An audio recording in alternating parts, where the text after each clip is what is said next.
Welcome, travelers of the forgotten past. Tonight, we return to a world where daylight told only half the truth, where cities that appeared orderly, devout, and disciplined under the sun transformed entirely when darkness swept across their stone walls.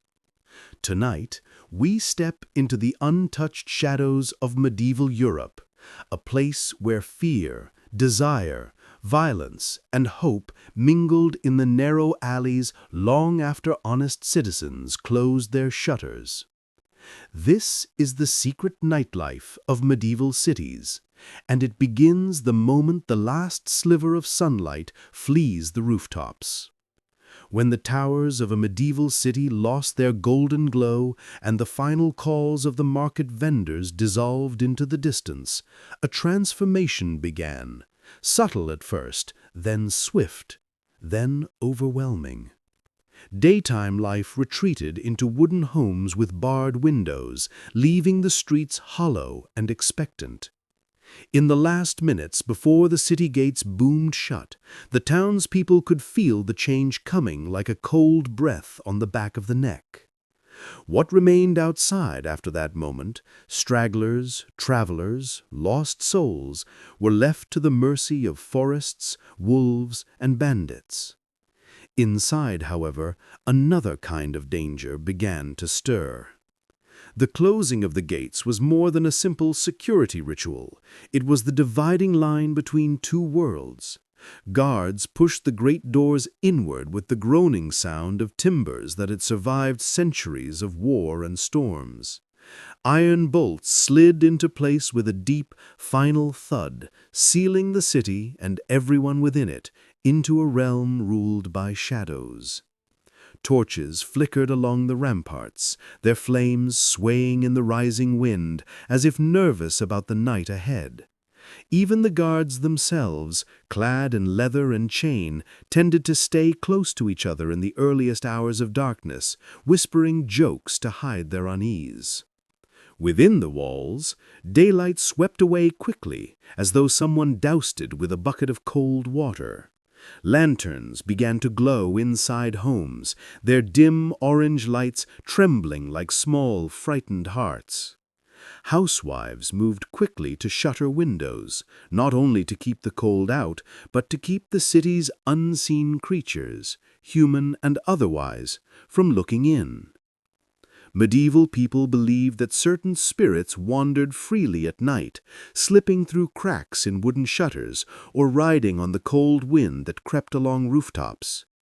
Whether or not such beings existed mattered far less than the fear they inspired. The churches and monasteries offered one last sound of familiarity before the night fully claimed the streets. A bell rang slowly from the church tower, a long, low note that spread over rooftops like a final warning. Time to be indoors, time to trust only what light you can make yourself. After the bell fell silent, only a chilling stillness remained.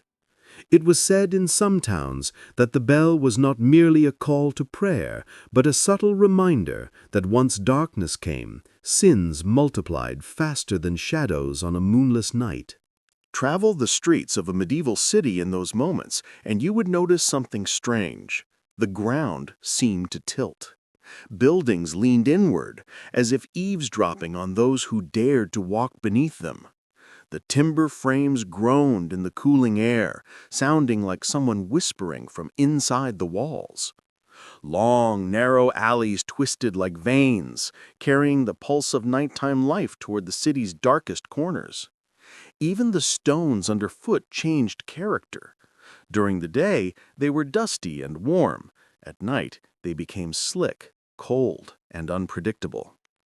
People who remained outside during the transition from day to night did so with purpose or desperation. Merchants hurried to pack the last of their goods, their fingers trembling as they stacked crates and locked their stalls. Travelers arriving just before gate closure begged guards for entry, waving coins and offering favors, terrified of being left outside with highwaymen and spirits that supposedly wandered the roads. But for every innocent person trying to get in, there was another sort, those who preferred the night and its hidden opportunities. These individuals slipped through the shadows, eager for the moment when the city's respectable citizens disappeared and the true business of the night could begin. In many cities, the first sign that darkness had taken full command was the sound of footsteps that didn't match the rhythm of the day. These were not the quick, purposeful strides of workers and merchants. They were slower, quieter, and somehow heavier, like footsteps carrying secrets. Some came from night thieves who had watched their targets all afternoon, waiting for the perfect moment to strike. Others came from informants who carried messages between illegal taverns, brothels, and gambling rooms tucked out of sight. The City Watch took note of these figures, but only to an extent. Many watchmen preferred not to provoke people who operated in the night economy. What most modern people fail to understand about medieval darkness is how absolute it was. There were no streetlights, except for the occasional torch that flickered high on a wall. The moon, when visible, offered the only natural illumination, pale, distant, and unreliable. On nights when clouds smothered the sky, the streets became tunnels of ink. You could extend your hand in front of your face and see nothing. You could hear breathing behind you and not know whether it came from a person, an animal, or your own fear. Because darkness was so complete, medieval cities developed their own rituals for moving safely. A traveler might carry a small lantern, the flame trembling with every step, creating more shadows than it dispelled. Some held wooden staffs to probe ahead for uneven stones, gutters, or bodies lying in the street. Women who had to travel at night often moved in groups, whispering chants or prayers as they walked. Men, even those who considered themselves strong, kept their hands on daggers or concealed knives. The first hour after sunset was also when the city's soundscape changed. Daytime sounds, vendors shouting, children laughing, horses clattering, blacksmiths hammering, faded like a dying echo. In their place came the quieter, more ambiguous noises of the night, the soft flutter of rats weaving through garbage heaps, whispered conversations from tavern back doors, boots scraping along walls, the distant moan of someone either drunk or in pain, and the ever-present wind that made wooden signs creak. Dogs howled more frequently, stirred by scents humans could not detect. Some medieval people believed these howls signaled death, and many crossed themselves when they heard them. The night also belonged to smells, stronger, more intimate, more offensive. Without the distraction of daytime motion, the city's odors settled heavily. Rotting food, human waste, spilled wine, burning tallow, sweat, smoke, damp earth, and the faint sweetness of bread left too long to cool. These scents mixed into a stew that defined the urban after-hours. For some, this was a reminder of survival. For others, it was a sign that the city lived its truest life once the sun disappeared. Yet not all was fear in medieval nights. For many people, this was the only time they had for themselves. Daytime hours belonged to labor, obedience, and routine. But after dark, behind closed doors or hidden corners, people told forbidden stories, practiced old rituals, shared secrets, and allowed themselves emotions they suppressed in the rigid hierarchy of daylight society. The night was a private world, a confessional without a priest. The secret nightlife closes with a simple truth. Medieval darkness did not merely conceal danger, it revealed the city's most honest face. The day belonged to law, order, and reputation. The night belonged to reality. For when the sun went down in a medieval city, everything changed. When midnight tightened its grip on a medieval city, the streets that seemed merely uneasy at sunset transformed into something far more sinister. The respectable world had long retreated behind wooden doors bolted with iron, and what remained outside belonged to those who thrived in shadow. In these hours, the alleyways, narrow veins threading between crooked houses, came alive with a different kind of pulse. They whispered, they echoed, and they carried secrets that daylight would never accept. If you stepped into them alone, you were stepping into someone else's territory, someone who preferred you didn't leave. The alleyways were not designed for safety. They were accidents of medieval architecture, wedged between homes built too closely and expanded too hastily. Some were so narrow that a grown man could touch both walls with his elbows. Others twisted at impossible angles, creating blind corners and dark pockets where even moonlight refused to linger. These places became natural hideouts, their gloom so complete that anyone walking with a lantern could reveal themselves long before spotting who or what waited in the darkness. Cutpurses were among the first predators to emerge when the streets emptied. These thieves worked with swift precision, trained from childhood. They moved in pairs or trios, a well-practiced dance of distraction and extraction. One would bump into a victim, apologizing loudly, while another slipped a hand into a purse, a pocket, or even a boot. By the time the victim realized anything was amiss, the thieves had already vanished into an alley so quietly it felt as though the night had swallowed them whole. Young boys often served as runners, darting through tight passages where adults couldn't follow. Those boys rarely lived to old age, but in the dim hours of the night, they ruled the labyrinth. More feared than cutpurses were the night gangs, loose bands of desperate men who prowled the streets not for subtle thievery, but for violent opportunity. These men were sometimes unemployed laborers, sometimes ex-soldiers hardened by war, sometimes fugitives hiding in plain sight. They carried cudgels, knives, or heavy stones wrapped in cloth, and they roamed the alleys like hungry wolves. Their crimes left marks that lingered for generations. A merchant's disappearance, a widow's scream in the night, a body found in the morning, slumped beside a wall like discarded meat. Every city had such stories, whispered in the daylight, yet never fully acknowledged, as though naming the horror might give it strength. The alleyways also belonged to assassins, not the mythical hooded villains of modern fantasy, but quietly efficient killers for hire who blended seamlessly into the night economy. These individuals often posed as harmless tradesmen during the day. By night, they accepted coins to settle debts, eliminate rivals, or silence those who threatened the wrong person. Their preferred battleground was the maze of back streets, where footsteps echoed strangely and witnesses were few. Some worked with poisons, slipping a deadly tincture into ale at a tavern or under a door. Others preferred blades, quick and silent. When asked how they succeeded, they often said the same thing: "The city kills. I just guide its hand." But not all criminals were violent. Some were observers, informants who sold secrets as currency. A whispered conversation overheard near a stable, a clandestine meeting spotted behind a bakery. These small fragments of knowledge, collected like scraps of metal, could be traded with tavern owners, brothel keepers, or even members of the city watch. Information was as valuable as gold in a world where the law was inconsistent and alliances shifted like smoke.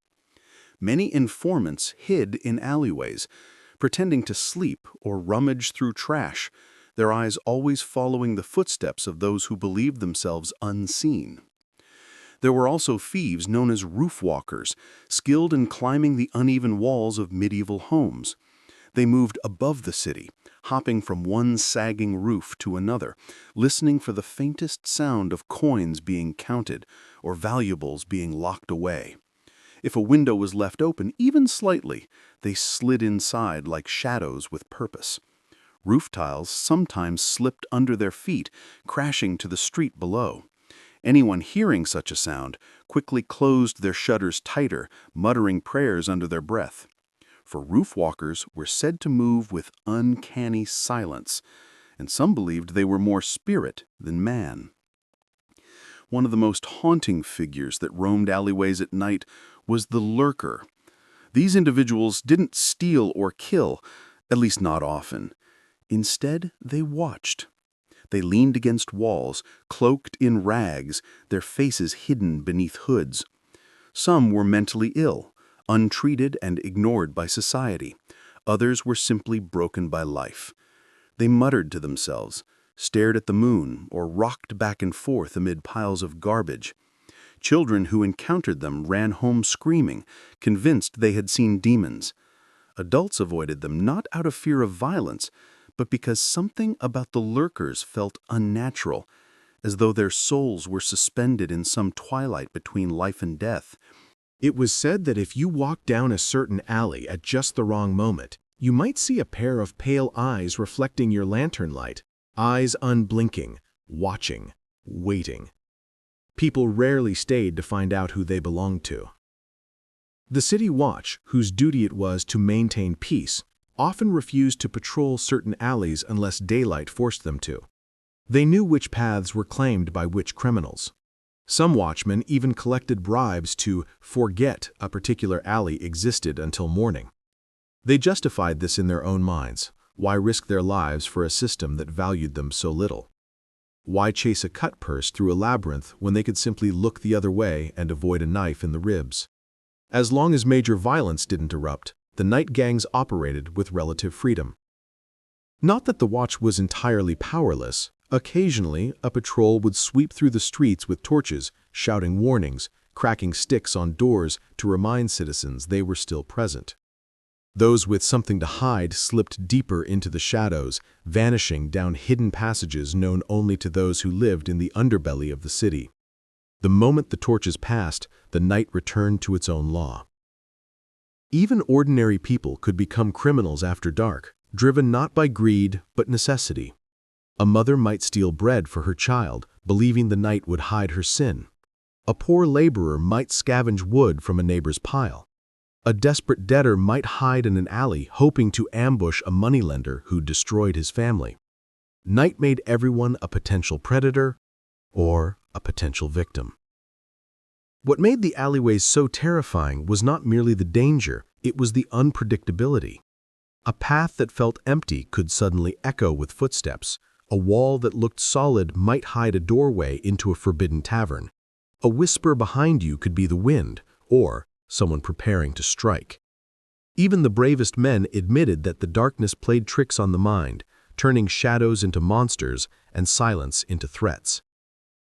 Yet despite the risk, the alleyways were also arteries of opportunity.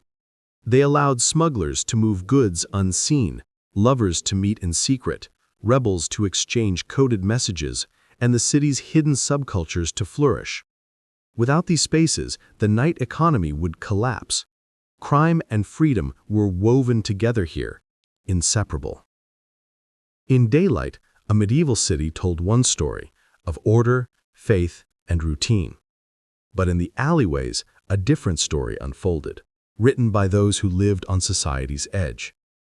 The alleyways were not just physical spaces, they were portals into the true soul of the city, where every whisper, every shadow, every crime revealed something about human nature. And as the night deepened, those shadows grew longer, darker, and more honest. When the last trace of twilight finally bled out behind the rooftops, another world stirred awake, one louder, hotter, and far more dangerous than the whispering alleyways. This world lived behind crooked wooden doors, beneath sagging beams stained with decades of smoke, and under the leering glow of tallow candles. If the alleyways were the veins of the medieval night, then the taverns, those raucous, dimly lit dens, were its beating, drunken heart. They pulsed with secrets, deals, stolen goods, forbidden pleasures, and the chaotic energy that respectable citizens pretended did not exist. Taverns by day were loud enough, filled with workers seeking a cheap ale after labor, merchants conducting informal business, and travelers swapping road tales. But after sunset, the transformation was unmistakable. The voices grew deeper, the laughter rougher, the music more primal. Candles burned lower, throwing warped shadows across the timber walls. Even the smell changed, thickening into a pungent mix of sweat, spilled wine, roasting meat, damp straw, smoke, and the heavy musk of too many bodies breathing the same stale air. Many medieval cities outlawed nighttime tavern gatherings, claiming such places bred sedition and immorality. Yet these laws were rarely enforced. Tavern keepers simply learned how to play the game, slipping coins to the city watch, hiding contraband in floorboards, and reserving the best service for those whose silence could be bought. Everyone had a role in this midnight economy, and taverns were where all those threads knotted together.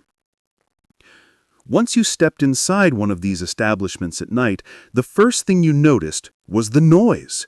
A roar of clattering tankards, drunken songs, curses, dice hitting tabletops, boots thudding on unsteady floors.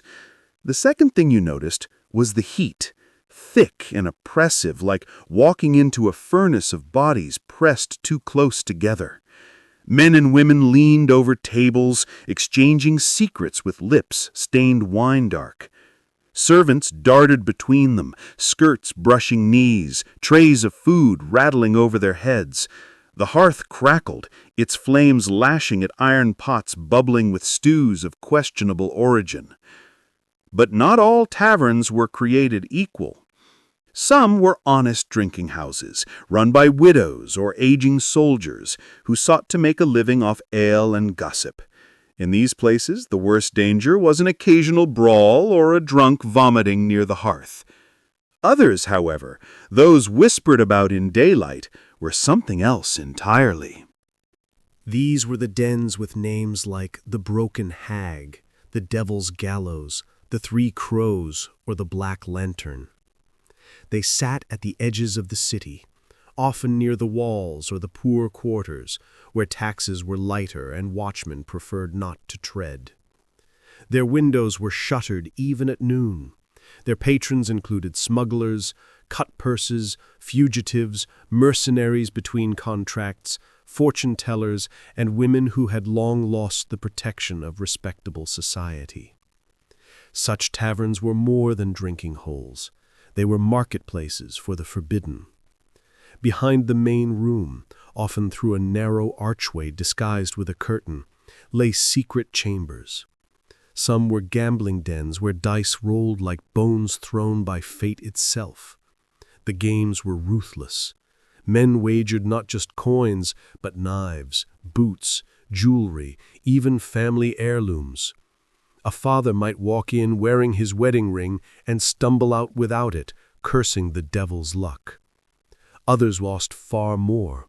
Debts to the wrong man could cost limbs, freedom, or life. In yet another hidden room, you might find smugglers meeting with their buyers. Stolen silk from foreign caravans, spices smuggled past customs officials, poached deer sold as cheap meat, counterfeit coins hammered from shaved silver, herbalists peddling powders that promised passion, sleep, visions, or death. Deals were sealed with firm handshakes or with blades pressed lightly against a throat, depending on the honesty of the participants. Tavern keepers knew everything. They heard rumors of affairs, blackmail schemes, murders planned in whispers. Their memory was their true power. A tavern keeper could topple a nobleman with a few well-placed rumors. They could steer a criminal into a trap or protect them with a false alibi. For this reason, many were feared more than the city watch. You never angered someone who controlled what the city talked about the next morning. Yet the taverns were not only places of crime. They were places of raw humanity, of escapism and expression in a world that offered few outlets. Peasants who never laughed in daylight roared with humor at night. Laborers who lived under the thumb of cruel masters found brief freedom in a mug of ale and a bawdy song. Traveling minstrels plucked lutes, their melodies weaving through the smoky air as patrons pounded the tables in rhythm. Some taverns served as meeting spots for rebels or secret lovers, their whispered conversations swallowed by the deafening hum of the room. You could learn more about the true nature of a city by spending 1 hour in its taverns than a lifetime in its churches. And then there were the performers. Jugglers tossing flaming torches, dancers moving with hypnotic grace, storytellers recounting ancient tales that bordered on heresy. Sometimes even mystics and astrologers made appearances, offering fortunes to those desperate enough to believe in fate. People placed coins in their hands hoping for glimpses of destiny, wealth, love, escape from suffering. Others asked darker questions. Will I be caught? Will he die soon? Has someone cursed me? The tavern was religion for the lost. At the center of this madness stood the ale itself, a potent, cloudy brew that dulled pain and sharpened instincts. Some taverns watered it down for profit. Others served it thick and bitter, fermented in barrels older than most of the patrons. Wine was more expensive and often sour, cut with water or sweetened with herbs to hide the taste.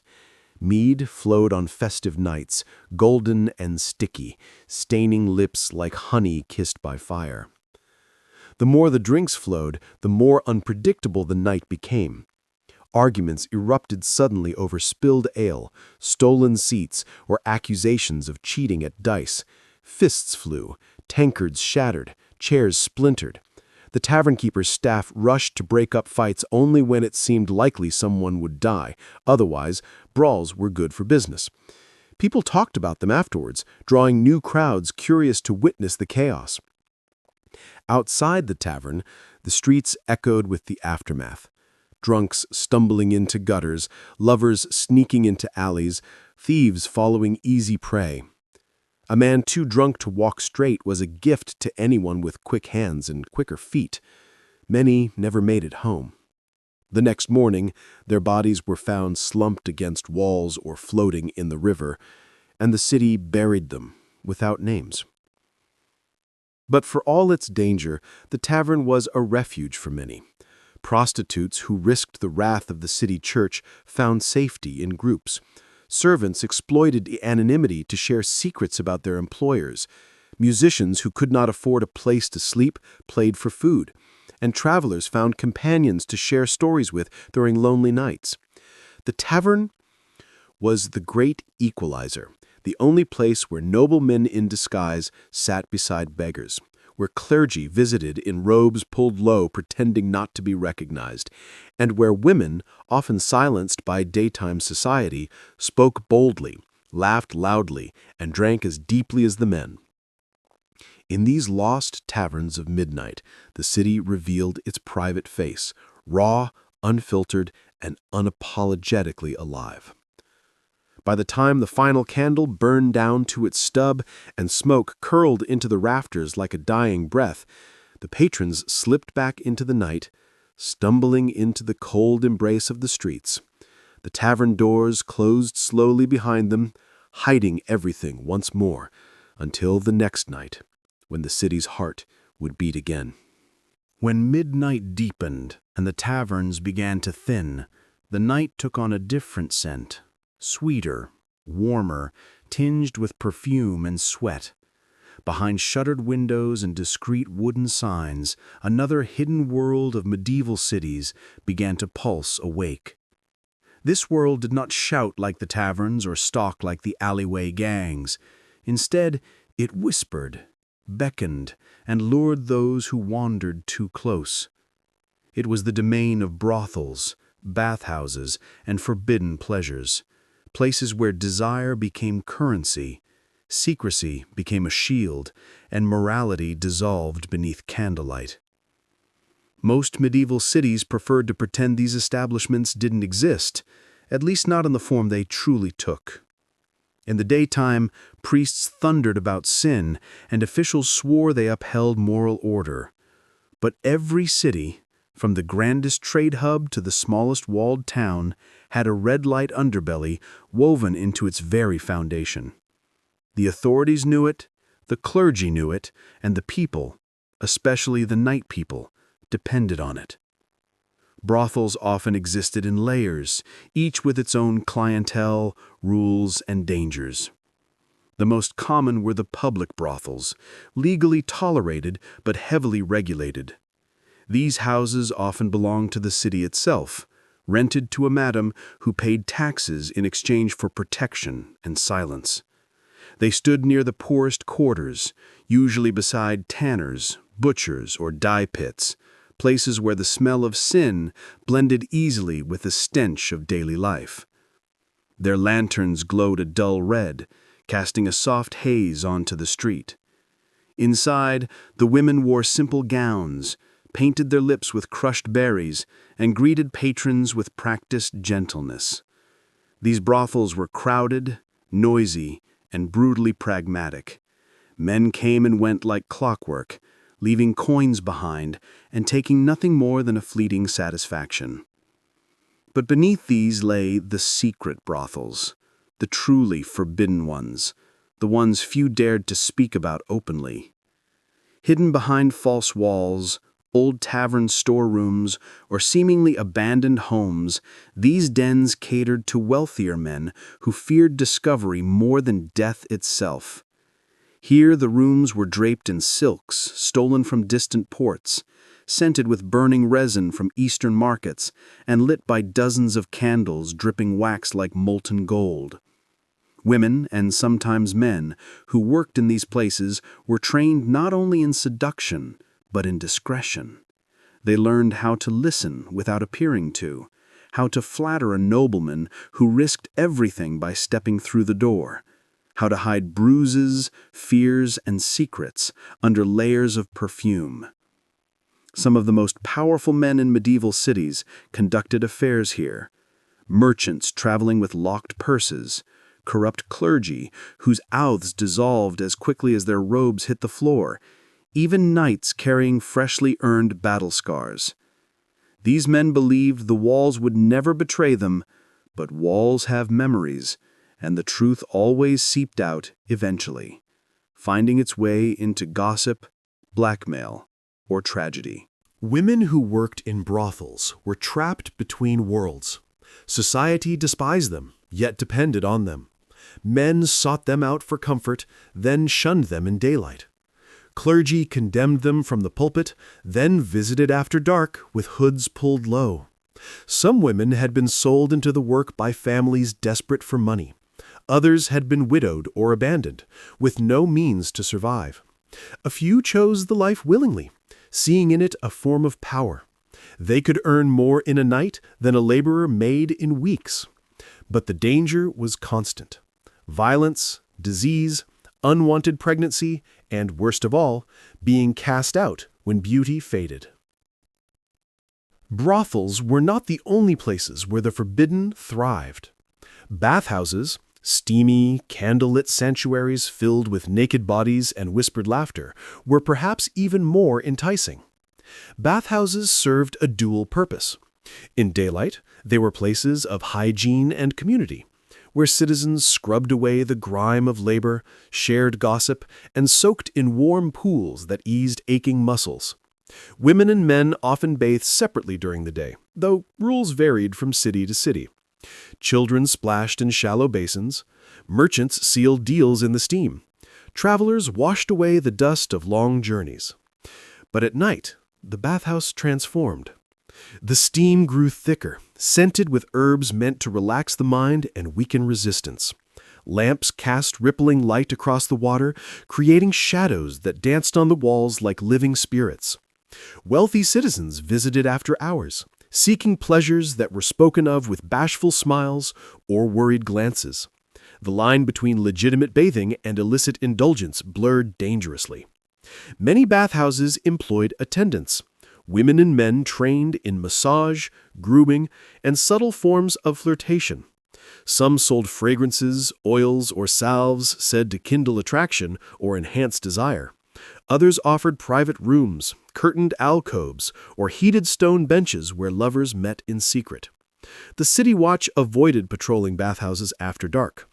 Too many influential names slipped in and out, and too many deals were struck within the silent humidity.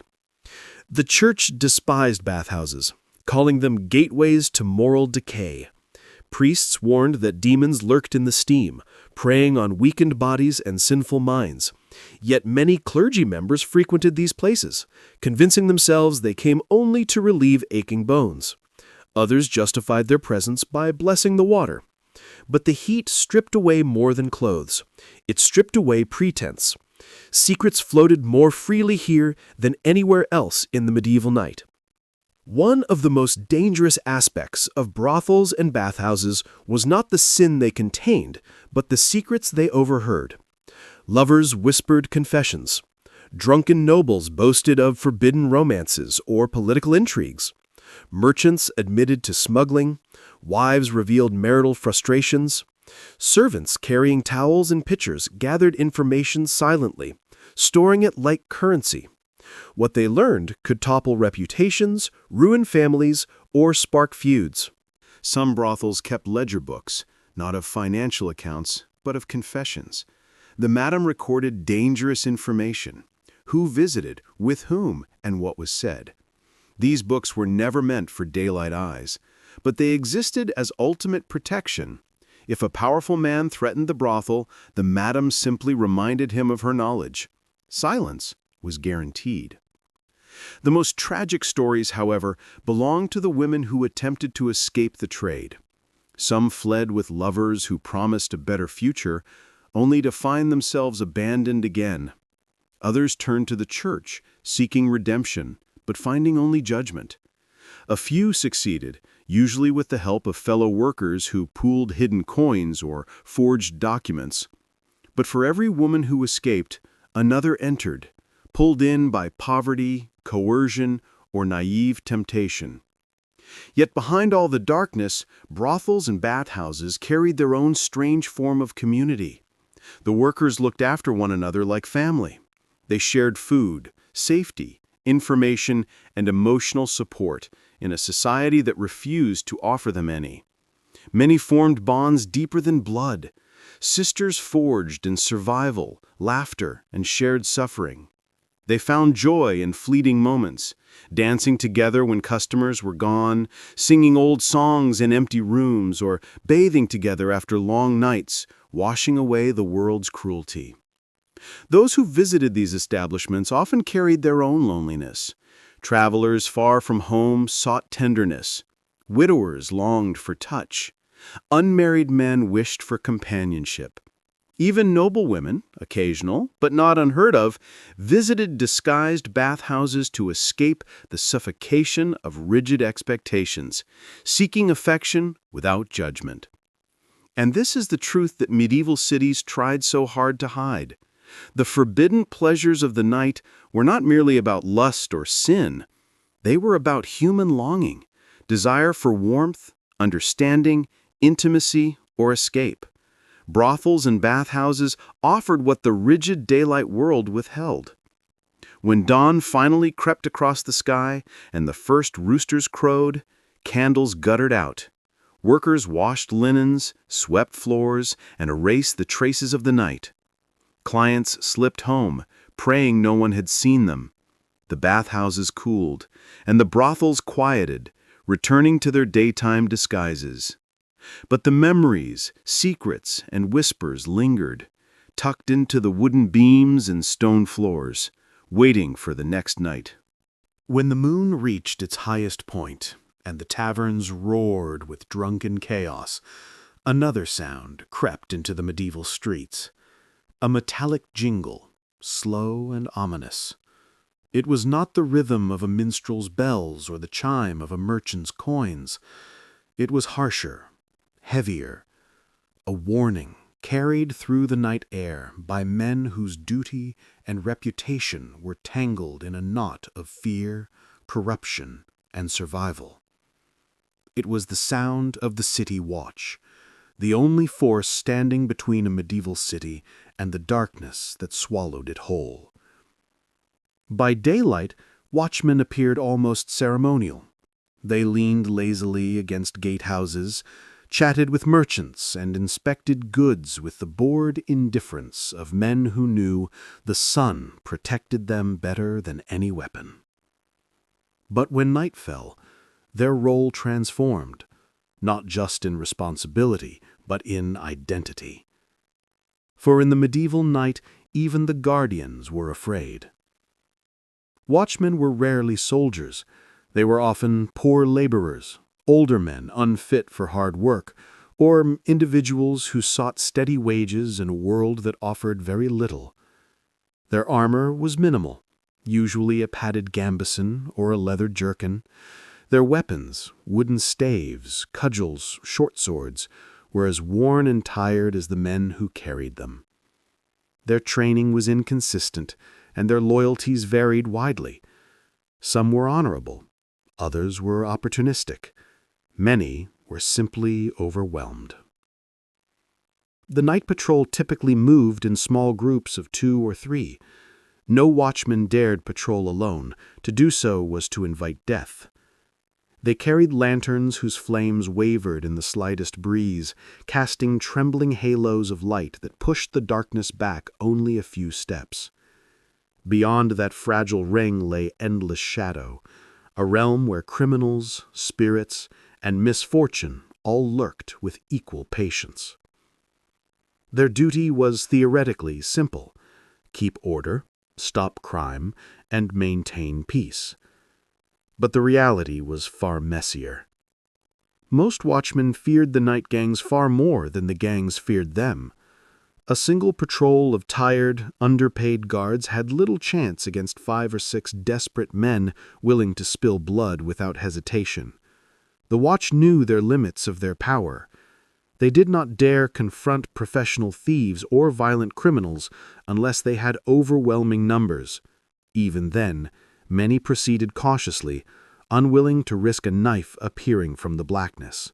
Instead, they relied on a strategy of presence, walking routes loudly, banging staves on the ground, calling out warnings, and letting potential troublemakers know they were nearby.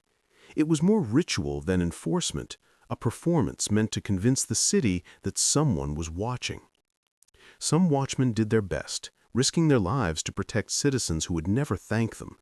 Others used the night as an opportunity for exploitation. Bribery was rampant.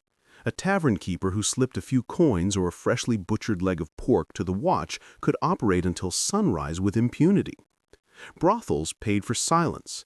Smugglers offered safe passage fees. Even petty thieves sometimes struck bargains with watch captains, information in exchange for selective blindness. More sinister were the watchmen who became predators themselves.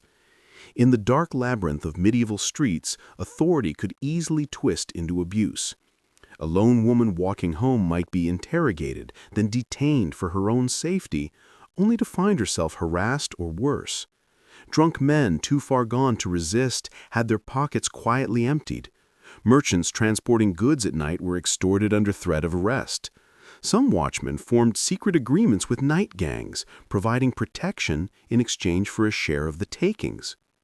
To the poor, the city watch was often feared as much as the criminals. Yet the watch also played a crucial role in keeping absolute chaos at bay. They maintained curfews, ensuring that only those with legitimate reasons were out after certain hours.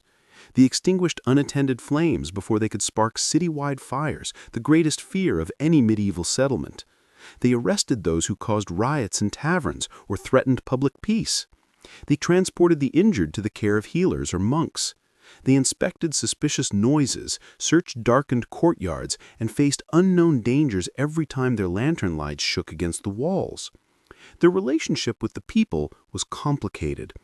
A merchant might curse them one night, then praise them the next for rescuing his stolen horse. A widow might fear them after an encounter in an alleyway, but pray for them when thieves prowled near her home. Respect and resentment blended into one uneasy mixture. The watchtower, often located near the city gates, served as the heart of nighttime operations. Inside, the captain of the watch reviewed reports, recorded incidents in crude ledgers, and assigned patrol routes designed to cover the most troublesome areas. Maps hung on the walls, marked with charcoal symbols representing taverns, brothels, markets, and crime hotspots. The tower also housed holding cells, small, foul-smelling rooms that imprisoned drunks, fighters, and those accused of nighttime mischief. Watch captains themselves varied widely in integrity. Some were honorable veterans who genuinely sought to protect the vulnerable. Others were puppets of corrupt officials, using their position to advance personal power. A few were criminals themselves, running protection rackets under the guise of enforcing order. The people whispered names and stories, never certain which watchman could be trusted. One of the most perilous duties of the watch was responding to cries in the night. A scream carried differently in the darkness, sometimes sharp, sometimes muffled by winding streets, sometimes echoing so strangely that no one could locate its source. When the watch heard these sounds, they had to decide quickly, investigate and risk ambush, or pretend they didn't hear it at all. The bravest answered these cries with weapons drawn. Others found excuses to delay or avoid confrontation. And then there were the supernatural fears. Many watchmen believed that certain streets were cursed after midnight. Some reported glimpsing pale figures drifting at the edges of lantern light. Others claimed to hear whispers from abandoned buildings or see eyes glowing from rooftops. Whether these were criminals hiding in silence or tricks played by exhausted minds, the watchmen spoke of them with trembling conviction. Superstitions ran deep. Some wore charms or tied herbs into their belts for protection. Others muttered prayers with every third step. Despite all their flaws, the city watch served as the thin, flickering line between order and chaos. Without them, the night would have belonged entirely to criminals, tavern brawlers, desperate men, and creatures of the imagination that haunted the medieval psyche. But as the night wore on and fatigue set in, even the strongest watchmen grew weary. Their lanterns dimmed, their steps slowed, and their vigilance faltered. The city sensed this weakening like a living being and responded accordingly. Thieves grew bolder, secret lovers ventured out, smugglers completed their routes. Tavern keepers unlocked back doors, and in the hidden corners of the city, someone always watched the watchers. By the time the horizon began to lighten with the promise of dawn, the watch's shift came to an end. Some men returned home alive and relieved. Others limped back with bruises or cuts, their pride as wounded as their bodies. A few never returned at all, their absence explained with shrugs or hurried prayers. The city watch walked a razor's edge, guardians to some, hunters to others, and pawns of a system that could not survive without them. With the first rooster's call, the lanterns were extinguished, the danger retreated, and the medieval city breathed once more, ready to pretend in daylight that the night had been nothing more than a dream. When the taverns quieted, the watch grew weary, and the brothels closed their shutters against the final gasp of night, another pulse of activity spread across the medieval city, quieter than tavern songs, subtler than alleyway crimes, and infinitely more elusive.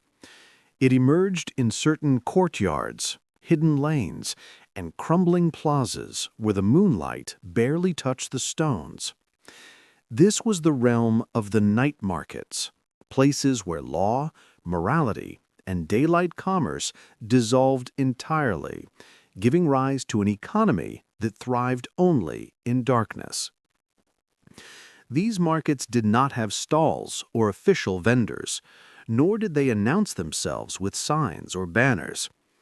Instead, they materialized like living ghosts, appearing when the city's temperature dropped and torches guttered out, then vanishing without a trace when dawn approached.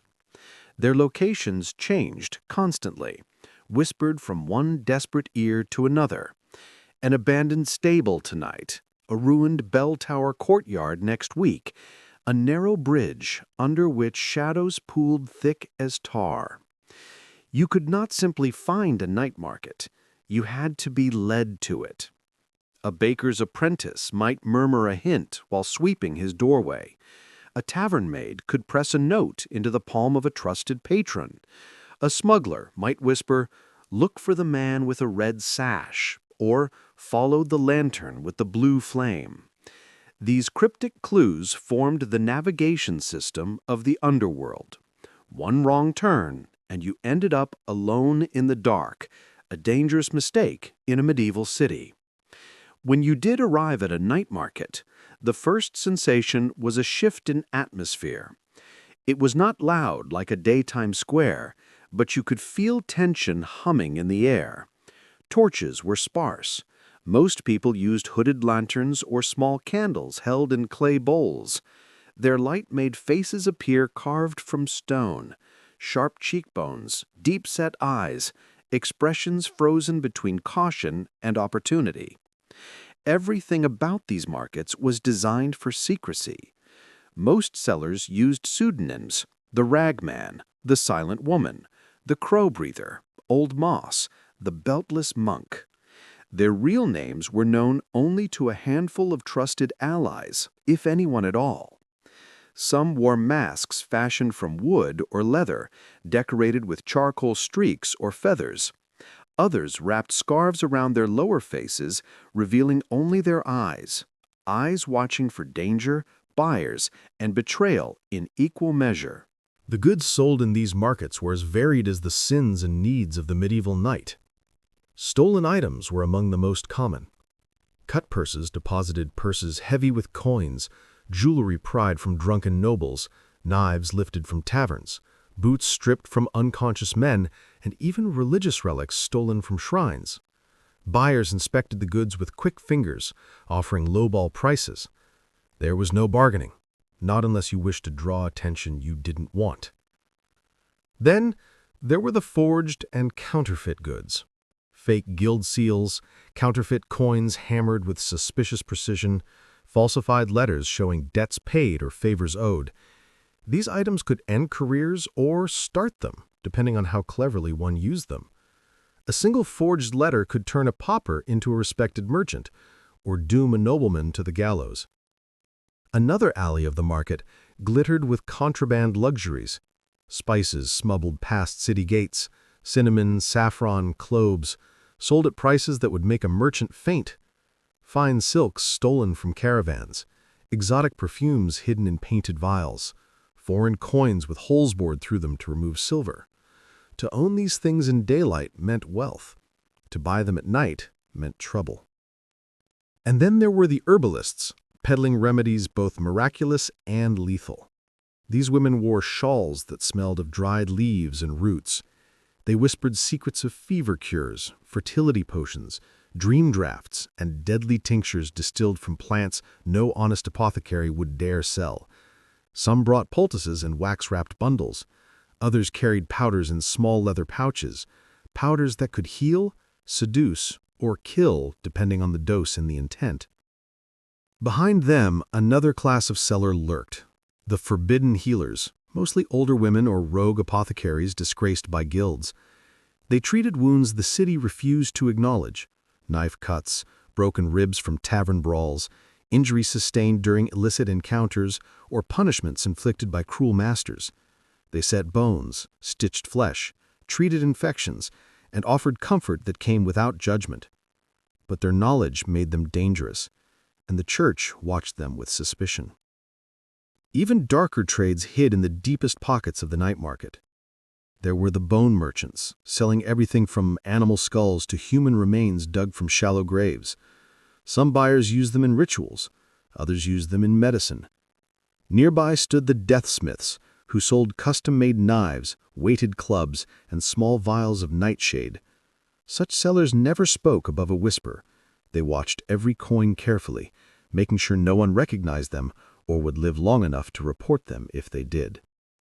Yet, not everyone in the market came for crime. Some came simply because night markets offered what daylight denied: food for the starving, companionship for the lonely, mutual aid among the poor.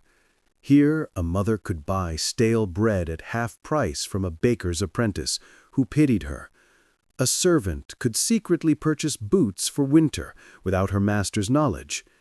A youth cast out by his family could trade small carvings or needlework for a warm meal.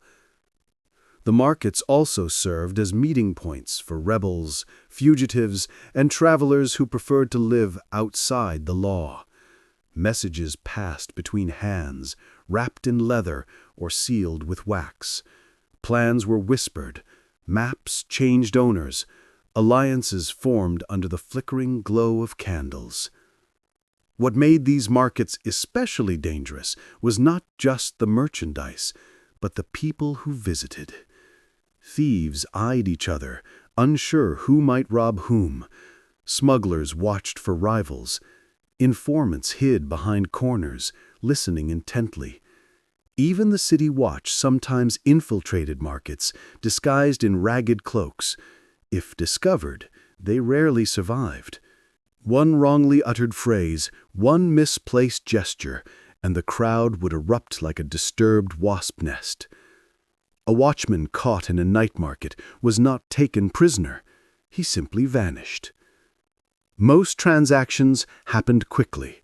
A nod, a coin exchange, an item wrapped in cloth, a step back into the shadows. No contracts, no witnesses, no guarantees. Trust was a luxury few could afford. Despite the danger, these markets were oddly orderly. Each person followed unspoken rules. No shouting, no unnecessary violence, no lingering after a sale. If a fight broke out, the crowd parted like water to avoid involvement. Bloodshed was bad for business, and business was all that mattered. The most haunting part of the night market came near the end, when the sky paled slightly with the first hint of dawn. Merchants packed their wares with stunning efficiency. Stolen goods tucked into sacks, counterfeit coins wrapped in leather, herbs tied with twine, weapons hidden under cloaks. One by one, lanterns were extinguished, the voices dwindled. Footsteps retreated into the maze of alleyways. Within minutes, the market vanished entirely. By the time the city watch made their rounds, only silence remained. No footprints, no debris, no lingering sense of spice or smoke. It was as though the market had never existed at all. But anyone who dared visit knew the truth. The night market was the soul of the medieval city's hidden economy, a place where survival and sin intertwined, where the forbidden became accessible, and where shadows carried more value than gold. And as long as the night belonged to the desperate and the daring, the market would return again, always in a different place, always waiting, always watching. When the hour grew so late that even the night markets began to fold into silence, the medieval city entered its strangest phase. The drunks stumbled home or collapsed in doorways. The thieves retreated to their dens to count their coins. The watchmen slowed their patrols, exhausted and wary. It was in this final, fragile portion of the night, when even criminals slept, that another class of citizens awakened. The scholars, the alchemists, the secret keepers of forbidden knowledge. By daylight, the medieval world worshipped order, faith, and simple explanations. Priests preached certainty. Guilds enforced tradition. Lords commanded obedience. But the night belonged to those who wanted more. Those who searched for truths too dangerous, too strange, or too unsettling to pursue under the harsh judgment of the sun. Their work required silence, patience, and shadows.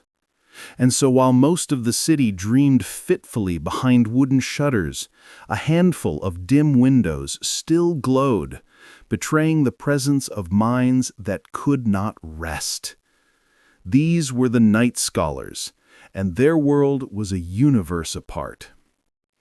Inside, cramped rooms stacked with scrolls, manuscripts, and candle stubs melted into strange shapes. Scholars bent over parchment until their eyes burned. Many were clerics by day, required to copy scripture or teach church doctrine. But at night, they pursued secret interests.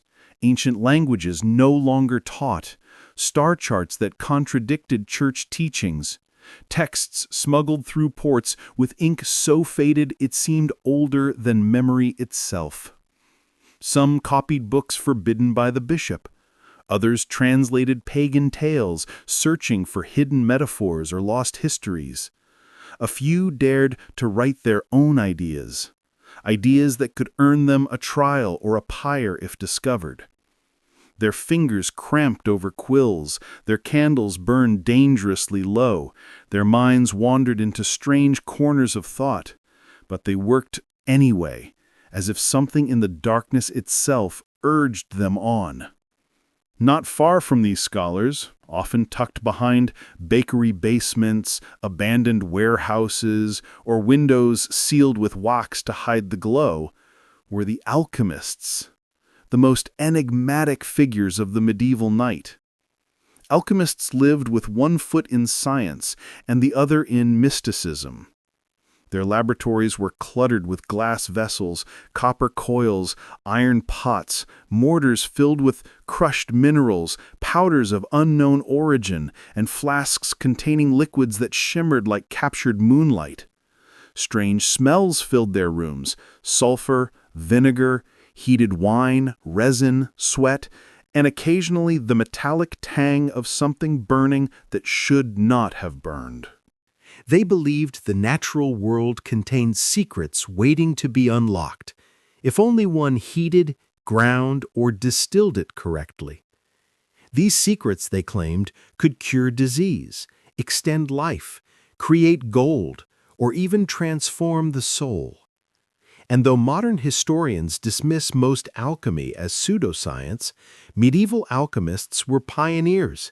Their experiments laid the groundwork for chemistry, metallurgy, and medicine. But their neighbors did not see them as innovators. They saw them as sorcerers.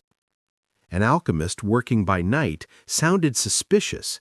Fires burned at strange hours. Smells seeped through walls. Metal hissed when water was poured over it. Bottles exploded without warning. Sometimes the alchemist himself emerged covered in soot, eyebrows singed, clothes smoking. Sometimes he shouted so loudly during an experiment that neighbors crossed themselves and whispered prayers. And then there were the symbols. Alchemists decorated their notebooks with circles, triangles, stars, and cryptic lines connecting them. They used coded languages, referencing concepts like the red lion, the black sun, the green child, or the serpent's gold. These symbols frightened the uneducated, who whispered that alchemists summoned demons or created cursed potions. In truth, the symbols represented elements, metals, processes, or philosophical ideas. But fear rarely seeks understanding. Because of this fear, alchemists worked almost exclusively at night. The dark offered anonymity, the cool hours improved certain reactions, and fewer visitors meant fewer questions. Some alchemists were frauds, selling false elixirs and powders, but many were earnest seekers of knowledge. They didn't want to deceive, they wanted to understand the world more deeply than anyone else dared. It was in the darkest hours that the sorcerers emerged, the most misunderstood figures of all. Not witches, though the distinction was blurry. Sorcerers were typically men educated in Latin, astronomy, and herbal lore. They owned manuscripts few others could read. Some had traveled to distant lands, Spain, North Africa, the Byzantine Empire, bringing back stories and knowledge that sounded like magic to European ears. Their rooms were cluttered with metal spheres representing planetary movement, parchment filled with calculations, and diagrams of constellations inked so carefully that they looked like maps of heaven. At night, they climbed rooftops or city towers, watching the stars with an intensity that unnerved anyone who saw them. Sorcerers believed the cosmos shaped human fate. They charted births, analyzed eclipses, predicted plagues, and read omens in the shifting of stars. To many medieval citizens, this was sorcery. To the sorcerers themselves, it was simply understanding the rules of a universe too vast for ordinary minds. But sorcerers did practice forms of magic, or what medieval people considered magic. Not lightning bolts or curses, but rituals, burning specific herbs for visions, mixing potions to induce prophetic dreams, chanting ancient names to calm fear or enhance memory, crafting protective talismans, studying the movement of shadows during solstices. These practices blurred the lines between science, religion, and superstition. Occasionally, their work attracted visitors. A noblewoman whose husband had fallen ill, a young man tormented by nightmares, a merchant desperate for luck in business, a widow seeking communication with a lost child, a city official secretly wanting knowledge forbidden to him. These visitors arrived cloaked, hooded, and trembling. They spoke in whispers, paid in gold, and never returned during daylight. And the sorcerer listened, scribbled notes, examined symptoms, and provided advice, part herbal remedy, part psychological comfort, part ritual. To a terrified visitor, this felt like magic. To the sorcerer, it was merely knowledge applied with empathy. Yet in a world ruled by fear and faith, knowledge became dangerous. Authorities raided homes suspected of sorcery. Books were burned, scholars imprisoned, alchemists fined or exiled. Sorcerers disappeared without explanation. Some whispered that the church envied their influence. Others believed the city sought to control them.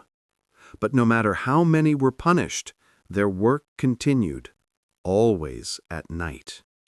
Because night was their ally. The silence allowed concentration. The shadows provided secrecy. The stars offered inspiration. And the darkness itself felt like a gate to deeper truths. As dawn approached, these scholars and seekers extinguished their candles, closed their manuscripts, cooled their crucibles, and whispered protective words before sleep. They hid their tools, covered their windows, and stored their notes in chests with hidden locks. To the rest of the city, they were harmless scribes, reclusive healers, or strange old men.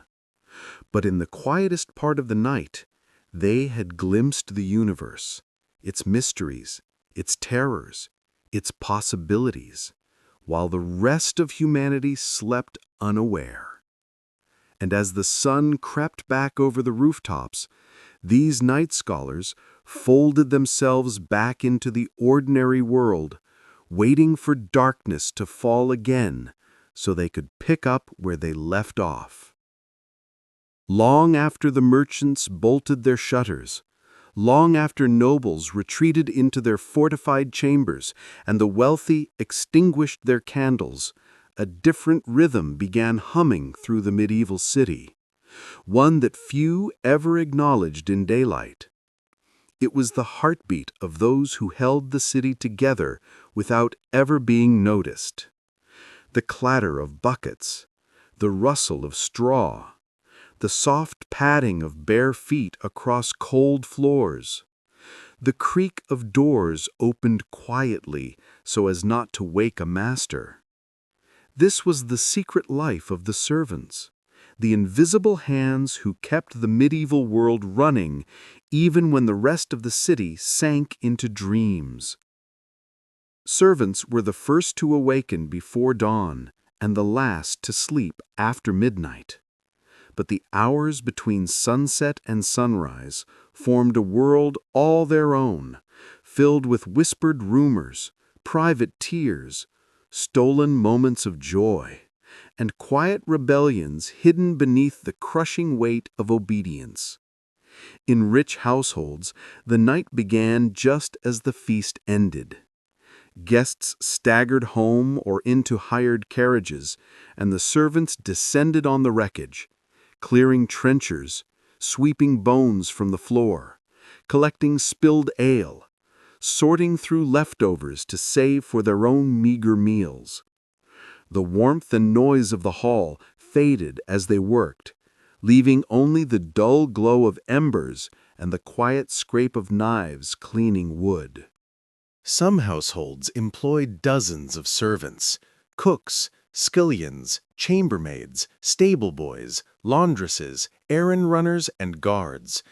Others had only one or two, forced to do the work of an entire staff. But in every household, great or small, the night offered moments where hierarchy loosened and the servants became their truest selves.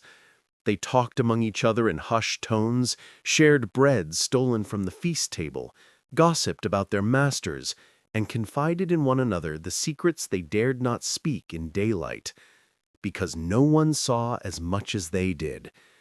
The cook knew which nobleman visited the house when the master was away. The maid knew which rooms the lady locked at night. The stable boy overheard drunken confessions from mounted guests. The laundress washed away bloodstains without asking questions. The butler, quiet and observant, kept mental notes of every argument, every whispered threat, every furtive glance exchanged across the dinner table. Servants were the silent witnesses to everything, and the night was when their knowledge grew deepest.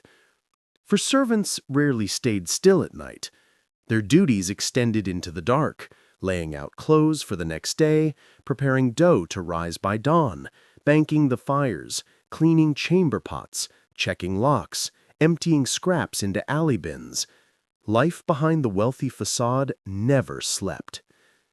In the grand homes, the servants' quarters buzzed with their own lively energy after the masters settled in. A single candle might burn late while a maid mended a torn gown, her needle flashing in the dim light. A stable boy might sneak back into the courtyard after a secret kiss with the baker's daughter. A young maid might braid her friend's hair and whisper about dreams of marriage, escape, or adventure, dreams they knew would likely never come true. And yet, hope lived strongest in these small hours when the masters were safely asleep. Some households demanded absolute silence after dark. A servant caught talking, humming, or even coughing too loudly might be whipped or dismissed. But even then, the servants found ways to communicate. 2 taps on a wall, a drawn symbol in ash, a piece of bread left near a chamber door for someone too weak to walk to the kitchen. The night was their secret messenger. While members of the upper class slept peacefully, believing themselves secure, their servants moved like shadows through their chambers. Chambermaids lit small lamps to check on sleeping children. Footmen refilled pitchers, rearranged objects the wind had disturbed, and sometimes paused to stare at the soft faces of people whose lives were so different from their own. In these moments, resentment and pity tangled together in ways too complicated to name. But not all servants worked in noble households. Many labored for merchants, craftsmen, or tavern owners, people who treated them less like humans and more like tools. These servants slept near workbenches, in lofts above livestock, or under tavern stairs. Their nights were colder, harsher. Instead of tending to fancy garments, they scrubbed floors until their knees bled, chopped wood in freezing air, or carried heavy sacks until their arms trembled. Some of the youngest served as night soil carriers, tasked with emptying chamber pots and hauling their contents beyond the city walls. This was one of the lowest, dirtiest jobs imaginable. Many worked barefoot, splashing through filth, afraid of being attacked or mocked as they scurried through the dark. Yet even these laborers found community in small gestures: a nod from a fellow carrier, a shared loaf of bread, a moment of quiet humor amidst the muck. The most fragile group of all were the indentured servants, bound by debt or misfortune. Their nights were filled with fears, fear of punishment, fear of never earning freedom, fear of their master's anger. Some cried softly into their straw beds. Others plotted escape they knew was impossible. A few, burned by desperation, stole small items, coins, scraps, cloth, hoping to build enough to run away. Most were caught. Their punishments were brutal. Still, every night brought a new wave of courage. Hope, like a stubborn weed, grew even in the darkest corners of servant life. And then there were the servants who knew too much. Not all secrets whispered through the night were harmless. A maid might know her mistress was meeting a lover. A footman might overhear his master plotting against a rival. A cook might see documents passed under the table. A stable boy might recognize the visitor who arrived cloaked in secrecy. A laundress might find letters forgotten in pockets. A nursemaid might notice bruises on a noblewoman's arms. Some secrets put servants in grave danger. Others offered them power. There were stories of servants who rose through blackmail, subtly steering their master's decisions. Stories of servants who were silenced, sometimes violently, for learning too much. Stories of loyal retainers who protected their masters by guarding truths that could destroy families. The most dangerous nights were those when masters returned home drunk, angry, or distressed. Servants knew to step lightly, to avoid eye contact, to prepare excuses. The walls of grand houses often hid screams that no one acknowledged in daylight. Yet, for every story of fear, there were stories of warmth. Servants bonded like siblings. They shared blankets in winter. They defended each other from cruel masters. They made each other laugh in moments when laughter seemed impossible. They carved small joys from nothing, a dance in the kitchen after a feast, a stolen apple from the garden, a pet cat sleeping at their feet. The night belonged to them in ways the day never did. In the daylight, they were invisible. In the night, they were alive. They whispered dreams. They admitted fears. They comforted each other. They survived together. When dawn crept across the sky, they hid all traces of their secret world. By the time their masters awoke, the floors were clean, the fire was stoked, the bread was baking, and the servants were silent again. Tired, unseen, but forever watching. Because in medieval cities, the servants knew the truth. The night did not belong to the masters. It belonged to those who kept the world turning while everyone else slept. Most nights in a medieval city were ruled by fear, secrecy, and survival. But a few nights each year, just a handful, belonged to something else entirely. On these nights, the city erupted in wild celebration, dangerous rituals, and chaotic release. Nights when flames danced higher than the church steeples, when music drowned out fear, and when ordinary people transformed into something ancient, primal, and unpredictable. The world loosened its rules, and madness, joyful or terrifying, took its rightful place at the center of the darkness. These were the night festivals and fire rituals, where the medieval city stepped out of its rigid daylight identity and slipped into a mask of uninhibited revelry. The largest of these celebrations was St. John's Eve, the midsummer festival when bonfires lit the night across Europe. As the sun dipped beyond the horizon, townspeople dragged carts of dry wood, brush, and straw into the city squares. Sparks flew as torches touched the piles, sending flames roaring upward. The firelight illuminated faces flushed with excitement, shadows flickering wildly on walls. Even the church bells seemed to ring differently, faster, more reckless, as if acknowledging the ancient energy rising from the flames. Then came the ritual leaps. Men, women, and occasionally children ran toward the fire, leaps fueled by laughter, bravado, or desperation, jumping over the flames to purify themselves from sickness, bad luck, or heartbreak. The fire was believed to cleanse the soul, burn away demons, and invite fertility for the coming harvest. Elderly women tossed handfuls of herbs into the flames, watching the smoke rise and interpreting its shape like a divine message. Young lovers clasped hands and leapt together, hoping the flames would bind their fates. And all the while music swelled, pipes, drums, fiddles, played with frenzied passion. Tavern keepers brought barrels of ale into the streets. Bakers handed out sweet rolls baked specially for the festival. Children ran barefoot across the cobblestones, waving flaming bundles of straw tied to sticks like miniature torches. Dogs barked at the fire and then ran away in terror. The city became a living creature made of noise, heat, and reckless joy. Another notorious festival was Mischief Night, known by various names across regions: Nuit de Fous, Night of the Fools, or simply Chaos Night. On this night, the ordinary hierarchy of society dissolved.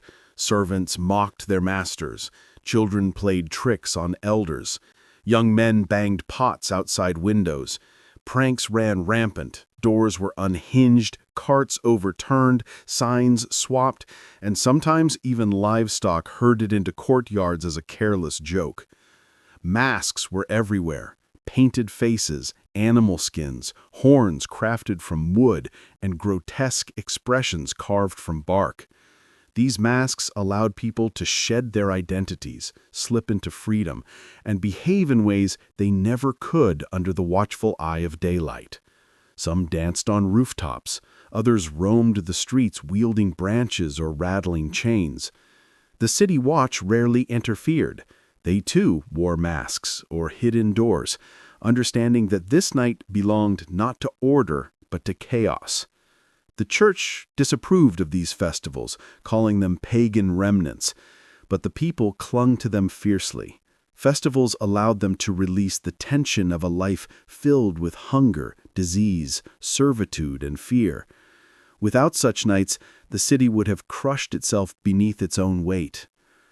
Not all festivals were joyous. Some were dark, rituals held not for celebration, but for protection.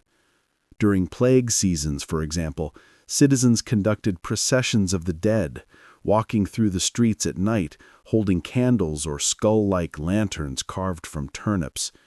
They chanted prayer after prayer, invoking saints to shield them from the invisible terror creeping through the city. These solemn rituals echoed like a warning. The line between life and death had thinned, and the city knew it. Sometimes participants believed the plague itself, personified as a pale woman or a skeletal figure cloaked in black, followed behind them, watching their frightened steps.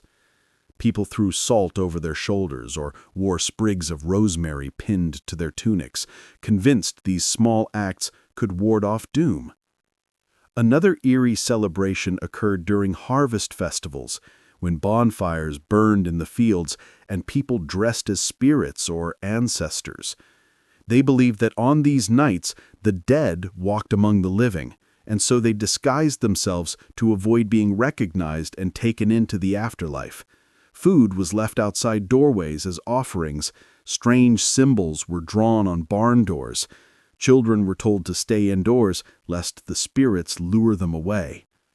But the wildest nights came during the carnivals, where madness reached its peak. In carnival season, the city tore off its mask of seriousness. Parades rolled through crowded streets with enormous effigies, painted dragons, grotesque demons, and symbolic beasts representing human vices. Actors performed bawdy plays mocking the clergy, nobles, and even the city council. Jugglers spun flaming torches. Dancers covered in colored powders shook their hips to frantic drum beats, and everywhere wine flowed like water. Carnival was the only time farmers and servants could ridicule their rulers without punishment. They fashioned puppets that resembled powerful men and executed them symbolically in the streets. Masks became mandatory, drinks plentiful, and inhibitions non-existent. By midnight, the city felt like a dream, one where nothing was forbidden and everything was possible. Of course, with freedom came danger. Carnivals often devolved into brawls, stabbings, and riots.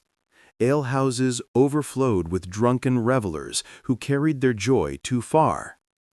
Pickpockets prowled confidently, knowing the crowd provided perfect cover. Fights broke out over women, insults, or mere drunken misunderstandings. The city watch remained on the fringes, overwhelmed and reluctant to intervene unless blood flowed openly. Yet the most unsettling aspect of these festivals was how quickly joy could flip into hysteria. A spark from a torch could set clothing ablaze. A drunken stumble could push someone into the bonfire. A masked stranger could commit a crime and vanish into the crowd. Music that sounded joyful early in the night could take on a frenzied, almost demonic tone by its peak. Some chroniclers wrote of people dancing until they collapsed, eyes glassy, limbs twitching as if possessed. Scholars called it the dancing madness, a mass psychosis triggered by exhaustion and frenzy. Others claimed it was caused by witches or evil spirits slipping into dancers' bodies when their guard was down. Festival nights blurred boundaries between sanity and chaos, between celebration and terror, between the living and the dead. Not all who attended returned home the same. But for most people, these festivals were essential. They were windows of freedom in a suffocating world. Nights where poverty, sickness, and hardship faded beneath firelight and laughter. Nights where the city forgot its fears. Nights where music replaced misery, where passion overwhelmed restraint, where humans remembered how to feel alive. When dawn approached, bonfires smoldered into ash. Masked revelers limped home, clutching their heads and rubbing sore muscles. The streets were littered with broken cups, flower petals, scraps of costume, and puddles of spilled ale. Merchants opened their stalls slowly, shaking their heads at the mess, but secretly grateful. Festivals meant customers would flock to buy remedies for hangovers, torn clothing, and bruises. And as sunlight warmed the stone walls, the city returned to its sober self, pretending the night's madness had never happened. But every medieval citizen knew the truth. These festivals were not indulgences. They were survival. The night allowed what the day denied. And in the flicker of firelight, the city remembered its ancient, untamed soul. When the last embers of festival fires dimmed and the city drifted back toward uneasy silence, another world stirred far below the cobblestones. A world without torchlight, a world without rules, a world without mercy. While the streets above carried noise, commerce, and sin, beneath them lay an underbelly older than the city itself. Forgotten tunnels, flooded sewers, abandoned storerooms, plague pits, and ancient catacombs carved by hands long turned to dust. This was the true underworld of medieval cities, a shadow city beneath the city, where darkness wasn't a condition of night, but a permanent and suffocating state of existence. Most citizens never glimpsed it. Many pretended it didn't exist. Some feared it so deeply they refused to walk across certain streets after sunset. But for thieves, fugitives, outcasts, smugglers, and desperate souls with nowhere else to go, this hidden labyrinth was the only place where they could disappear completely. The underworld's oldest structures were the tunnels carved centuries before, often by civilizations long forgotten. Roman aqueducts, Celtic passageways, or older foundations formed the skeleton of this subterranean maze. Medieval builders, unaware or indifferent to what lay beneath, simply built on top of ancient foundations. Over generations, the map of the underworld grew into a chaotic web of layers stacked on layers, connected by collapsed walls, eroded stone, and improvised entrances. Some tunnels were tall enough for two men to walk side by side. Others forced travelers onto hands and knees. The air was cold and stale, tinged with the smell of earth, mold, and the faint metallic scent of old stone. Echoes traveled strangely, farther than expected, distorted in ways that made footsteps sound like whispers, and whispers sound like approaching footsteps. But nowhere in the underworld was as feared, or as essential, as the sewer system. Medieval sewers were nothing like the engineered channels of modern cities. They were crude trenches, filthy canals, and storm drains built haphazardly. Waste from chamber pots, kitchens, tanneries, butcher shops, and slaughterhouses all flowed into these dark channels. Rats swarmed like living shadows. Fleas crawled in clusters. Water dripped endlessly from cracks in the ceiling, forming puddles that rippled with every passing creature. In the deepest parts, the air grew humid and heavy, so thick it clung to the skin. Lanterns burned weakly, their flames sputtering as if reluctant to illuminate such misery. The walls, coated with slime, seemed to breathe in the lantern light's flicker, giving the sensation that the tunnels themselves were alive, watching, waiting. Yet even this filth served a purpose. Smugglers used sewer routes to avoid detection, carrying stolen silk, salt, spices, and foreign coins through waist-deep water. They memorized every twist and junction by touch, the shape of a protruding brick, the chill of a draft indicating a hidden outlet, the faint scent of bread from a bakery above. One wrong turn could lead to a dead end, a flooded channel, or worse, a section so filled with toxic fumes that even a single breath could be fatal. The sewer system also offered escape routes for criminals pursued by the watch. A thief who ducked into a gutter opening or disappeared through a cellar grate could vanish before his pursuers knew which direction he'd run. Some criminals even carved small notches or symbols on stones to guide themselves and trusted allies through the maze. Few dared to follow them. But deeper still, beneath the tunnels and sewers, lay something even older. The catacombs and crypts where generations of the dead rested in eerie silence. These burial chambers were carved into stone over centuries, their walls lined with niches holding bones wrapped in decayed cloth. Some catacombs were orderly, with frescoes depicting saints and angels meant to protect restless souls.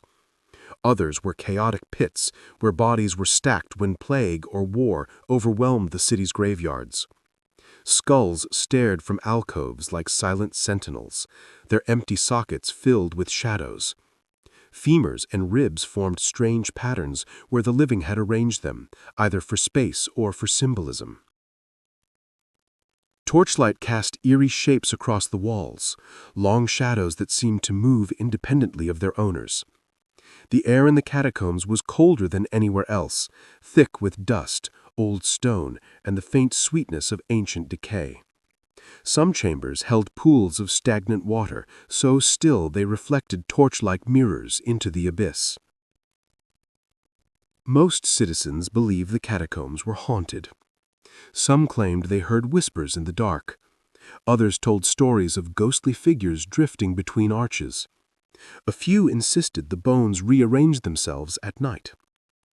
Yet not everyone feared these spaces. Monks used catacombs for meditation, believing the closeness of death brought clarity. Hermits seeking solitude lived near these chambers, carving prayers into the walls. Outcasts, lepers, beggars, exiled criminals sometimes slept among the dead, reasoning that no living person would dare follow them there. But the catacombs also offered something far more sinister: secrecy. Rebels held clandestine meetings in burial chambers. Forbidden lovers left messages in carved niches. Alchemists stored dangerous substances in remote crypts. Assassins hid evidence where no watchman would ever search. Sorcerers performed midnight rituals among bones, convinced the dead amplified their incantations. One of the darkest uses of catacombs involved body snatchers, men who stole corpses to sell to physicians, anatomists, or black market scholars. They navigated the underworld with terrifying expertise, slipping between the dead as easily as the living walked the streets above. These men were feared by criminals and law-abiding citizens alike. Even deeper secrets awaited in the abandoned wells, collapsed tunnels, and subterranean chambers long forgotten. Some legends spoke of hidden treasure buried beneath the city. Others warned of sealed rooms filled with plague victims entombed alive to stop the spread of disease. A few whispered about monstrous creatures, giant rats, malformed beasts, or human-like figures twisted by generations of living underground. Most such tales were exaggerations. Some were not. When storms swept through the city, the underworld flooded. Water roared through the tunnels like a trapped beast, sweeping away debris, animals, and anyone unfortunate enough to be below. No one mourned the missing. The underworld had claimed them. The city simply boarded up openings and pretended the drowned never existed. But despite its terror, the underworld remained indispensable. It hid those who needed hiding. It provided routes for those who refused to be caged. It preserved the memory of civilizations buried beneath medieval life. It protected secrets meant to stay in darkness. And it reminded the people above of a truth they rarely acknowledged. Every city stands on bones. Every street lies atop forgotten stories. Every civilization is built upon the ruins of another. As dawn seeped through the cracks above, faint beams of light pierced grates and gutters, touching the underworld for only a brief moment before disappearing again. The dead remained silent. The tunnels whispered through unseen currents, and the city above, bustling back to life, had no idea how close it lived to the shadows beneath its feet. When the last lamps dimmed and the watch made its final rounds, medieval cities slipped into a silence that felt almost sacred. Yet it was in these hours that life and death collided most violently. For while most citizens slept restlessly behind barred shutters, a different group moved through the night with practiced urgency. Women with bundles of herbs, men carrying leather satchels filled with tinctures, midwives summoned by frantic knocks, healers who feared the watch more than the sickness they treated, and always, death waiting quietly in the shadows. Midnight was their hour. Their work was secret, necessary, and often forbidden. Daytime medicine in medieval cities was crude at best. Physicians served the wealthy and based their treatments on ancient theories, often prescribing bleeding, purging, or herbal concoctions more dangerous than the illnesses they claimed to cure. Surgeons performed amputations with saws still sticky from previous operations. Apothecaries sold powders that could heal or kill, depending on the price offered. Monks prayed over the sick and burned incense to purify the air. But when night fell, medicine changed entirely. Night medicine was practical, desperate, and often illegal. a patchwork of skill, instinct, and superstition. Those who practiced it were not respected doctors, but clandestine healers, midwives, herb women, and wandering bone setters who knew how to navigate both shadows and suffering. Their patients did not call on them by daylight, for fear of judgment or punishment. Instead, someone knocked quietly on their door after sunset, whispering, "It's time. She can't breathe. He's burning with fever. The baby won't come. Please, hurry." And so the healers moved, slipping through alleys with cloaks pulled tight, carrying tools of life wrapped in cloth to muffle the sound. The midwives were the most respected and the most feared, for in medieval thought, childbirth belonged to women alone. Men were forbidden from the birthing chamber. Priests entered only if death seemed inevitable. But midwives walked confidently into rooms heavy with sweat, screams, blood, and incense. They were the guardians of life and the witnesses of death. A midnight birth was not uncommon. Babies came when they chose, regardless of hour, weather, or the mother's fear. Lanterns were lit, water was heated, sheets were laid across straw-strewn floors. Women gathered around the mother, sisters, neighbors, older relatives, holding hands, whispering prayers, humming lullabies meant to steady her breath.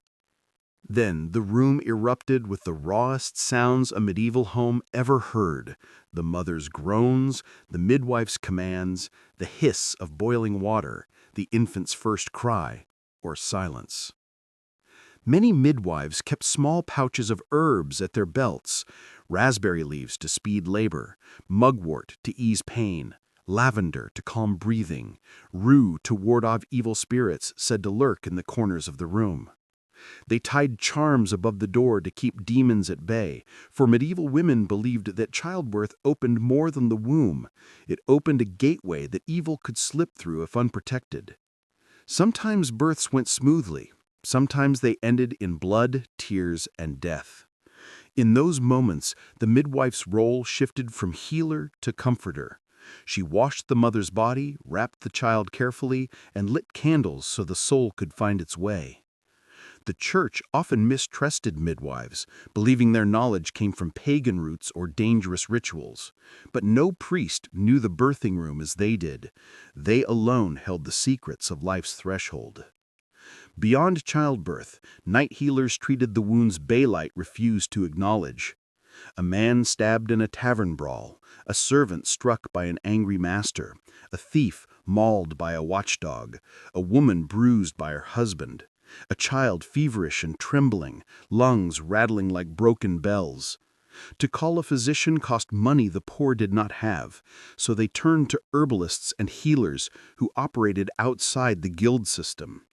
These healers mixed salves in small wooden bowls, goose fat blended with marigold for burns, honey with garlic for infection, ground elm for swelling, poppy milk to numb the pain. Their homes smelled of dried herbs hanging from rafters, rosemary, mint, thyme, yarrow, St. John's wort, and of simmering broths used to treat illness or nourish the weak. They understood the body not through theory, but through experience. They knew which wounds would heal and which would fester. They recognized the signs of plague before priests dared to admit it. But practicing medicine outside the guild was dangerous. The city might fine them for illegal healing. The church might accuse them of superstitions or witchcraft. Envious apothecaries might report them for stealing business. So they worked by candlelight and trusted only those who came in desperation. Sometimes their midnight patients were nobles in disguise, cloaks pulled low, a lord who could not risk the scandal of having his wounds examined publicly, a wealthy woman seeking a healer who would not report signs of a forbidden pregnancy, a bishop hiding symptoms of disease he feared would be seen as divine punishment. The healer asked no questions. Silence was part of the treatment. But the darkest part of night medicine involved death itself. In a medieval city, death came quietly at night, through fever, choking, bleeding, childbirth or simply exhaustion. Families lit candles beside the dying, whispered prayers, and waited. If the patient slipped away, the healer checked their breath, closed their eyes, washed their body with warm cloths, and positioned them as tradition required, feet pointing toward the door so the soul could exit. The church insisted that death be a sacred rite, but in truth, healers often handled it before any priest arrived. They tied the jaw shut with linen to prevent it from sagging. They wrapped the body in cloths soaked in herbs to mask the smell before decomposition set in. They comforted children too young to understand. And in plague years, when priests refused to enter homes out of fear, healers became the only witnesses to the final moments of countless souls. Some healers carried death in another form, potions meant to ease suffering so deeply that the line between medicine and mercy blurred. Families begged them to stop the pain of a dying parent. Some healers obliged, offering mixtures of poppy, wine, and strong herbs that allowed the dying to slip away peacefully. These acts were illegal, dangerously so, yet they continued, whispered about only in gratitude. Not all night healers were benevolent. Some sold poisons to those seeking revenge or escape.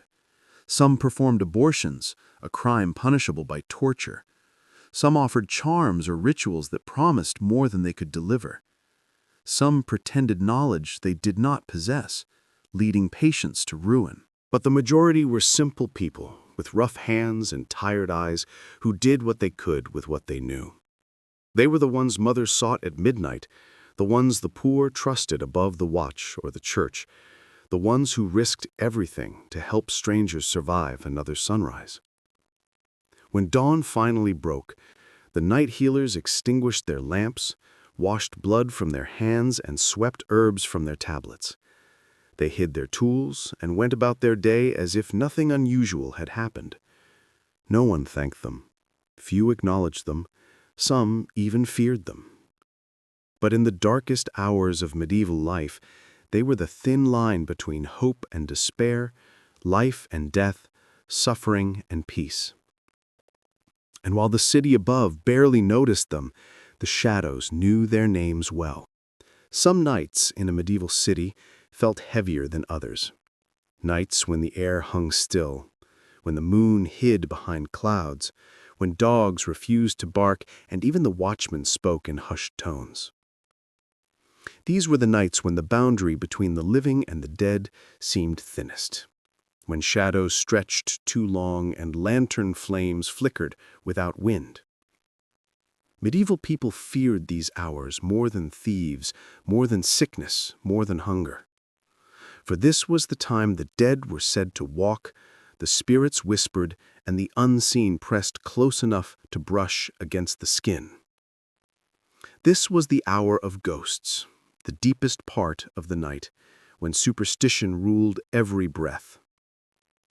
By day, medieval citizens lived under the stern gaze of church doctrine, priests preaching that the world was orderly and controlled by divine will.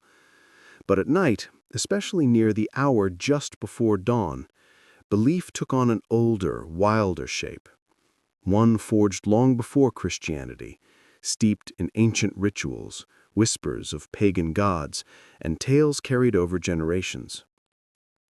People believed the night itself had moods. They believed it watched them, and they believed that if they were not careful, it could take something from them. The most feared spirits of the hour were the restless dead, souls who had died suddenly, violently, or without proper rites. Warriors left unburied on the field. Plague victims tossed hastily into pits. Criminals executed without confession. Women lost in childbirth. Children who died before they were baptized. These souls, it was said, wandered the narrow lanes in silence, searching for the life stolen from them too soon. Many swore they had encountered such spirits.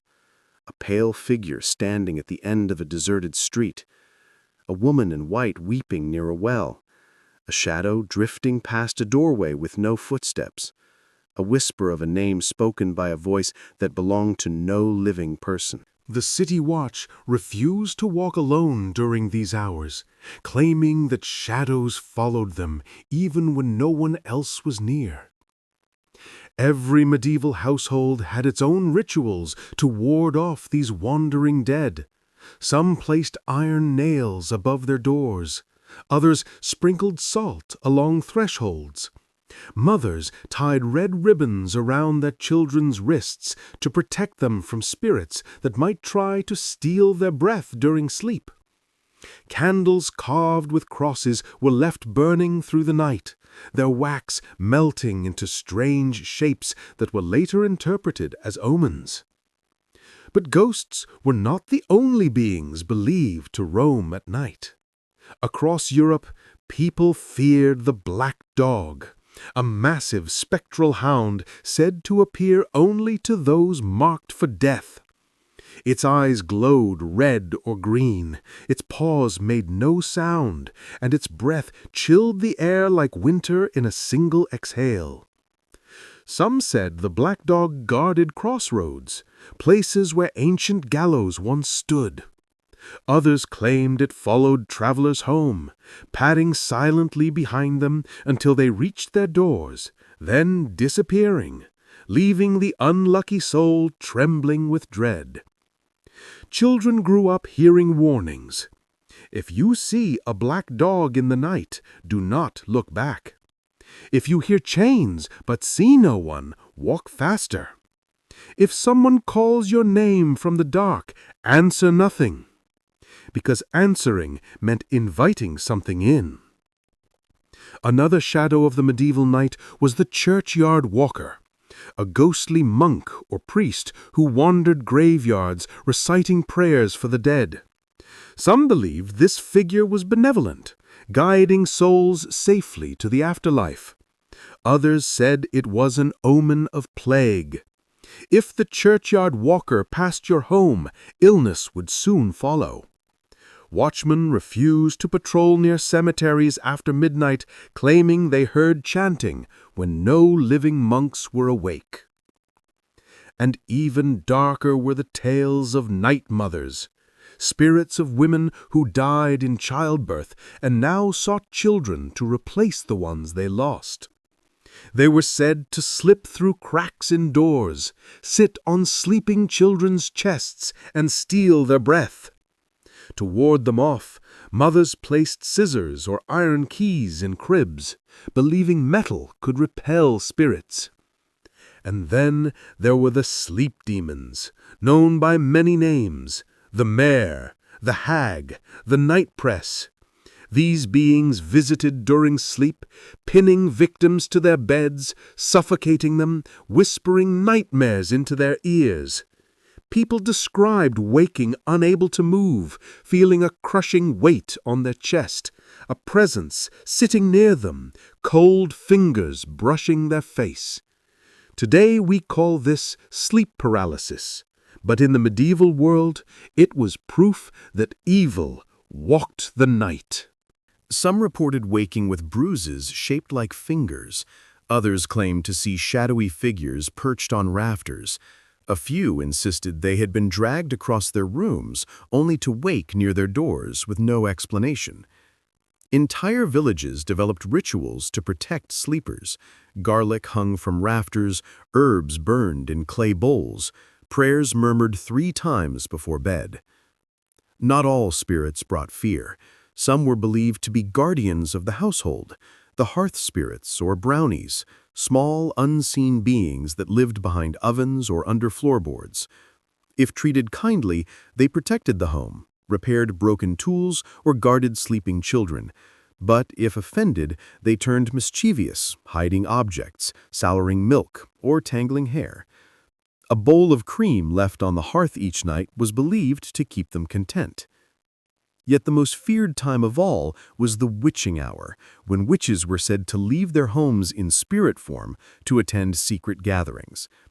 People believed witches could slip out of their own bodies like smoke, ride on broomsticks or goats, dance with demons, and cast curses on their enemies. At this hour, livestock acted strangely, cows lowing at nothing, dogs growling at empty corners, horses refusing to enter barns. Night travelers told stories of seeing women standing in fields under the moon, arms outstretched, chanting in languages no one recognized. Some were real women performing ancient rituals for protection or fertility. Others were the products of fear, imagination, or drunkenness. But the stories persisted and grew until witch hunts began centuries later. Churchmen feared these beliefs, but they also exploited them. Priests warned that demons prowled the streets after midnight, hunting sinners. They instructed people to sleep with blessed candles, holy water, and psalms under their pillows. Anyone wandering after curfew was suspected of consorting with dark forces. And yet, despite all these fears, the medieval night held its own quiet wisdom. People believed dreams were windows into the divine or supernatural. A dream of water meant good fortune. A dream of fire meant danger. A dream of flying meant a coming change. Dream interpreters, usually old women or widows, were sought privately, their advice whispered like secrets too fragile for the light. Some superstitions were tender. Lovers tied knots and ribbons to bind their fates. Families sprinkled flour near doorways to check for ghostly footprints. Children left crumbs on windowsills for spirits of ancestors who might visit. Night was not only terror, it was memory, tradition, connection to the past. But the most universal belief was simple. The night was alive. It breathed. It watched. It judged. To survive it, medieval people followed rituals passed down through generations. Never whistle after sunset. Never sleep with your feet pointing toward the door. Never leave mirrors uncovered at night. Never allow a candle to burn out on its own. It meant a spirit had blown it. Never answer a knock at the door after midnight unless you know the voice. These rules shaped their lives, their fears, their understanding of the dark. And when the first hint of dawn finally washed over the rooftops, painting the stones pink and gold, the spell of the night broke. Spirits dissolved into shadows. Dogs stopped howling. The city exhaled. People emerged from their homes relieved, crossing themselves, whispering thanks for surviving another night in a world where the unseen was just as real as the seen. The hour of ghosts passed once more, waiting for the next night when the city's fears, memories, dreams, and shadows would rise again to walk its crooked streets. For medieval people knew something modern minds often forget. The night is never empty. It only looks that way.